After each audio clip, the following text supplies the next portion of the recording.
Mayong gabi mga higalag mga kaigsunan. Ini nga takda sa adlaw igpapahulay. Niya nasab kita niini atong pagtuon na ulahi tagamay mga kaigsunan. Nagi problema sa streaming mga kaigsunan. Ibalhin ta dinhi sa Facebook mga kaigsunan. So niini nga gabi sa atong pagpadayon sa atong pagtuon magahimo na kita sa pagampo. Among gamahanan maluluyon nga mahana akas mga langit niini nga takna sa adlaw ipapahulay aniya kami aron sa pagpadayon sa pagtuon sa katapusang gabi sa leksyon sa entero semana mahitungod sa controversies o nang hinaot kami Ginoo nga ang kaalam nga langit nun amo kinumbatnan. Pasayloa kami sa among sala o nga kining tanan amo gilamang madawat sa ngalan ni Hesus. Amen. Mga higala, mga kaigsunan,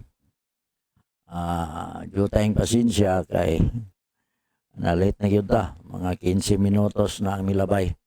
Pero dili rahinon kay ni Dugay kay katapusang bahin naman siya mga kaigsunan.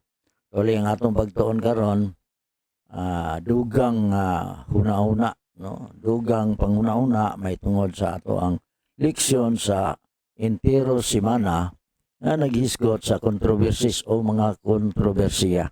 So sa nilabay nga pipila ka mga adlaw atong naisgutan ang mga controversies, no. Kagahapon is Sandwich Story 2, atong nilabay nga adlaw Sandwich Story 1, no. So, then, the Lord of the Sabbath, no, moto ang ato ang mga gipang uban pa nga mga subtopic. Niini nga kagabion, mga higalag mga kaigsunan.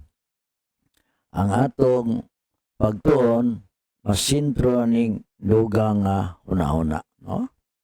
Dinhi sa atong pagtuon nining gabi, una atay mga higayon, atong basahon ang sinulat ni Ellen G. White sa uluhan nga Levi Matthew mga pahina 272 ngadto sa 280 o the Sabbath, no, sa pahina 281 ngadto sa 289 sa basahon sa The Desire of Ages mga higala mga kaigsunan.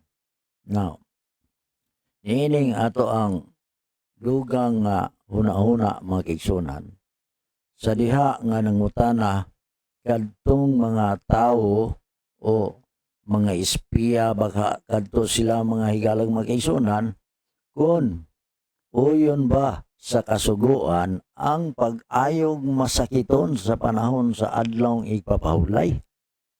Kana nga pangutana mga kaigsunan. So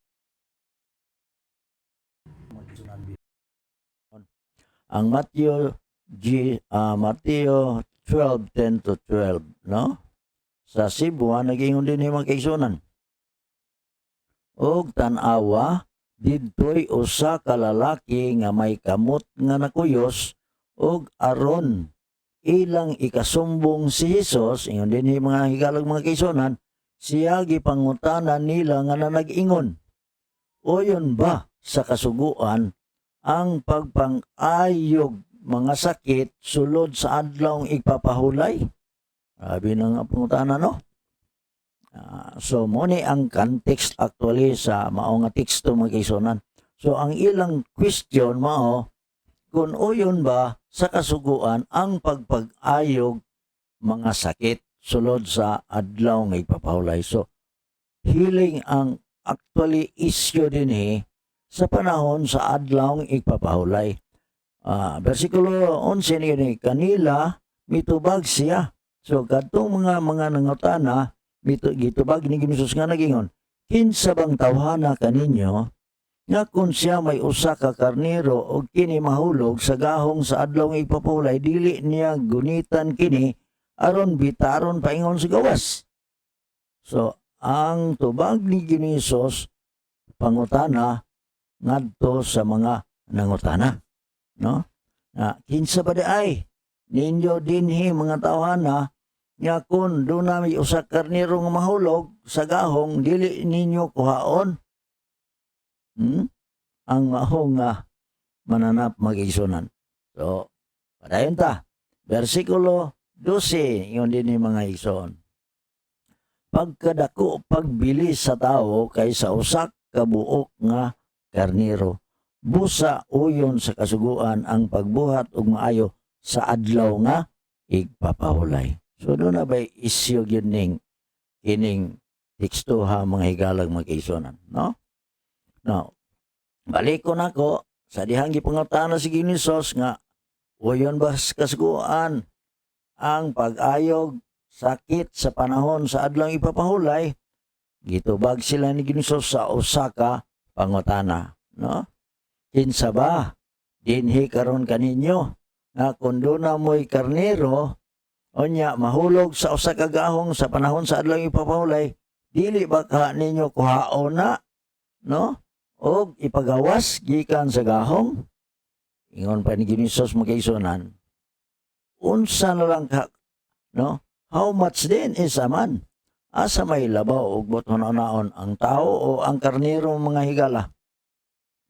So, sa maong teksto mga kaigsunan, sa Mateo 12, mga versikulo 10 nga to sa 12 mga higalang mga kaigsunan, ingon pa ni Ginisos, busa uyon ang pagbuhat og maayo sa panahon sa adlaw igpapahulay, no? Ano man? Og imo kumpara tao og karnero mag-igsunan. Now, ano man igsoon? Ay kini di ang mga nangutana mga higalang mag-igsunan. Ila adi ang kinaiya nga mukuha sa ila ang mga karnero mag-igsunan. Atong tan-awon mga kaigsunan ha. Kaya nga nung amang yun silang mutubag aning pangutanaan ni Ginisos mga higalang mag-igsunan. Ang mga espiya, wa yun nagpatuga-tuga og tubag kang Ginisos ni sa presensya sa kadaghanan nga mga tao sa kahadlok mga higalang mga kaigsunan nga ma-involve sila sa ilang kauglingon sa kalisod o sa maglisod magiging sila tubag anang pangutanahan mga kaigsunan. Unang gahilom-hilom rin sila.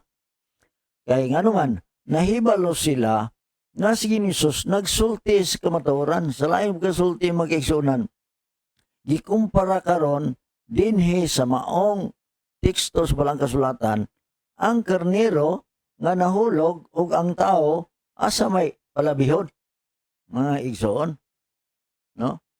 Although ang isyu din ha may tungod man sa pag-ayog mga balatian mga higalang mag-igsunan, no? Ano man? Imbis unta mga kaigsunan, kini sila mas mupabor unta diha sa pag-ayo, ilang gisupak ang pag-ayo sa panahon sa adlaw ipapahulay, kay ila man gipalabi mga kaigsunan ang ila ang tradisyon, no? Yun din, rather than violate their traditions, imbis unta ilang lapason mga kaigsunan, supakod ang ilang mga tradisyon, ila na lang pasagdan ang taong nag-antos mga higala, samtang ilang kuhaon ang ila ang karnero nga nahulog gikan sa gahong mga kaigsunan. So sa laing kisulti, mas igipalabi nila ang ilang mananap kaysa tao mga kaigsunan nga nasamaran sa taong angayan nga tabangan mga higalag mga kaigsunan. No?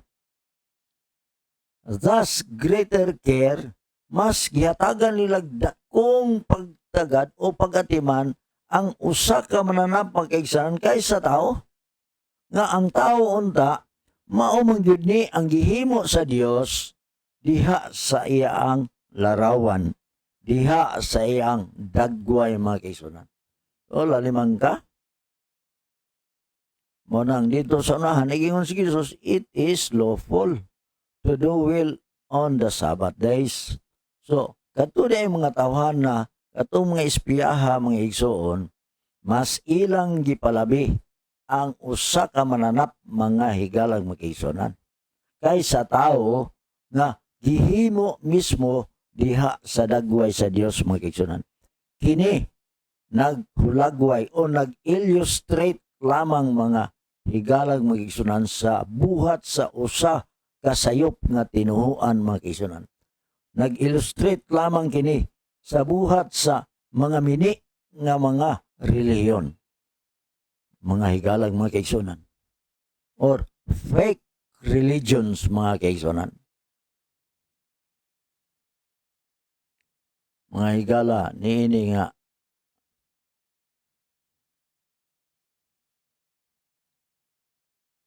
kagabion unta mga kaigsunan ang tao iyang i-exalt ang Dios apan ang iya naman hinuong kaugalingon mo ay iya ang gituboy mga higog mga kaigsunan labaw kaysa Dios mga kaigsunan. O nga niresulta niini nga ilang gipaubos ang tao kaysa usa ka mananap mga kaigsunan. Kadtong mga taong nangutanan ni Hesus nga lawful ba ang pag-ayog sakit mga kaigsunan. So, ang matag tinuhuan o ang matag religion igsoon nga nakig-away batok sa sovereignty sa Dios mga kaigsunan, nag-defraud, no? Naglimbong sa tao mga kaigsunan sa himaya nga iya diha sa panahon sa paglalang mga kaigsunan nga unta ipahiuli kini diha sa Dios pinaagi kang Ginoong Hesus mga kaigsunan, no? So, murag na defraud ang tao igsoon sa maong kahimtang magigsunan sa mga taong naghuna-huna nga sayop ang gihimo ni Ginoong Hesus mga kaigsunan. So, ang matag mini nga reliyon nagatudlo sa iya ang mga sumusunod nga walay pagtagad, walay pag-atiman sa kinahanglan sa tawhanong kinahanglanon mag-isap iyang mga pag-antos mag-igsunan ug sa katungod sa tao. Mas gipalabi pa nila mag-igsunan ang mananap mag-igsunan. Ang tinuhuan nga sayop nagtudlo sa iyang mga sumusunod mga higalag mag-igsunan balikon ako nga nahimong careless, walay pagtagad sa gikinahanglan sa tao. Walay pagtagad sa mga pag-antos sa tao. Walay pagtagad sa katungod sa tao mga kaigsunan. Ang Ibanghilyo mga higalag mga kaigsunan.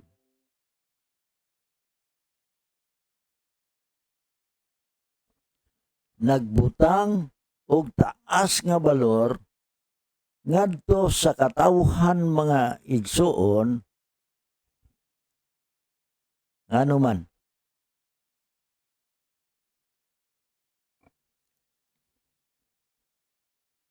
tungod kay ang tao gipalit pinaagi sa dugo ni Ginoong Hesus mga higalag mga kaigsunan. O nagatudlo mga kaigsunan nga adunay pagtan-aw sa gikinahanglan og sa mga pag-antos sa tao, no? Ang iyang pagkaalaot mga kaigsunan. So, ang maayong balita, ang Ibanghilyo gihatagan yod og taas kaayong nga value ang katawhan mga kaigsunan. Ingon nga gipalit sa dugo ni Ginoong Hesus. Ang Ginoo nagaingon mga kaigsunan,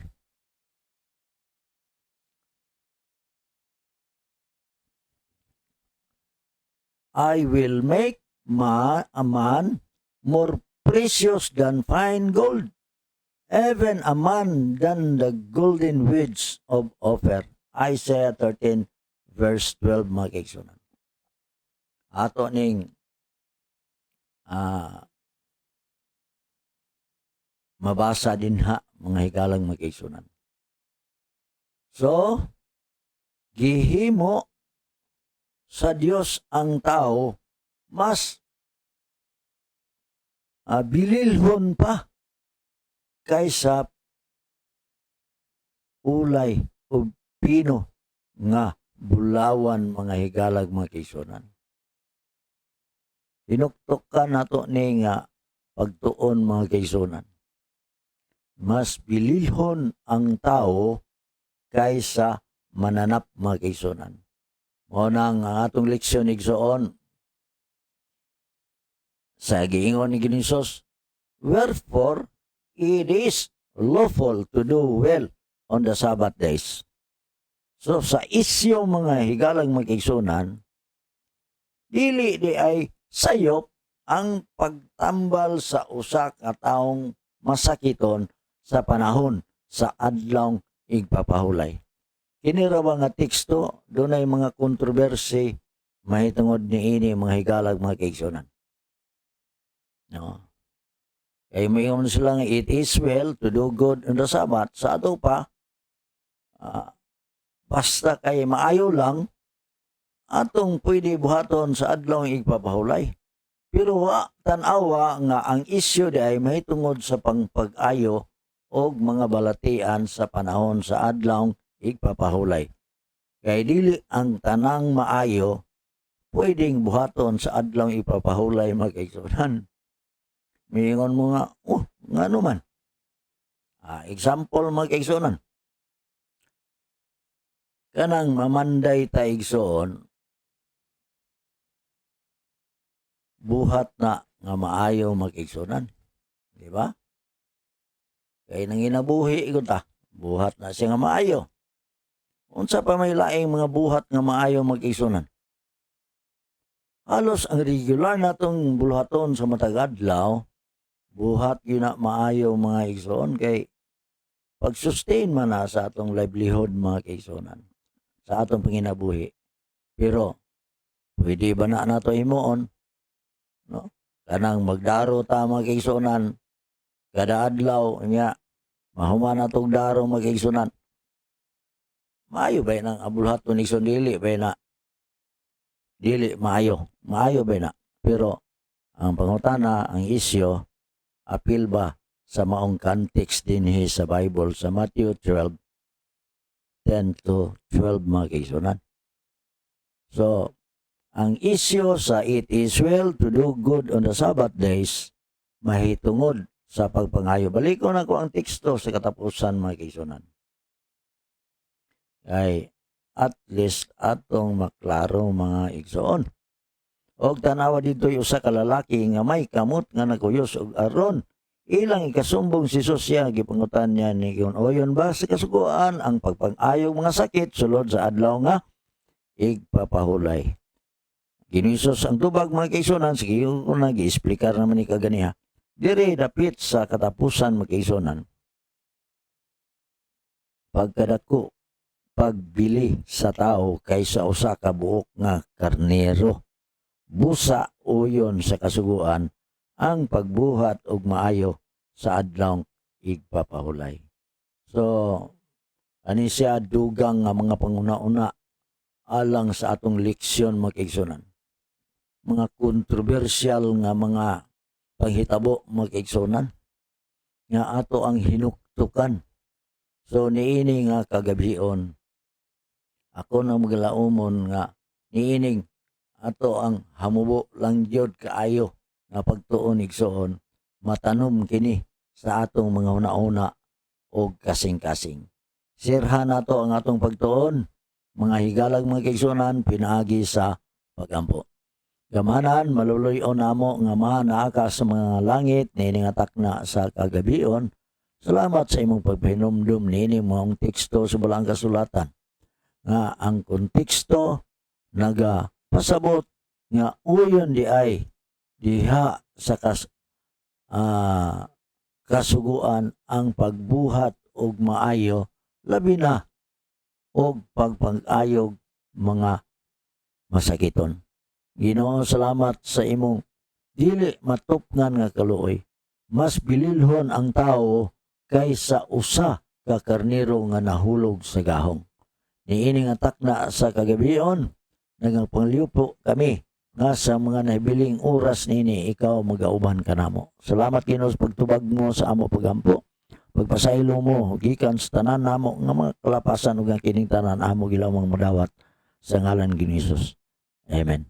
Mga higalag mga kaigsuonan, alang sa atong mga kaigsuonan nga dili makahigayon usab og tan-aw sa Facebook mga igsuon, ato ni siyang i-upload ngadto sa YouTube mga higalang mga kaigsuonan og ang uban nato didto na makatan-aw mga higalang mga kaigsuonan.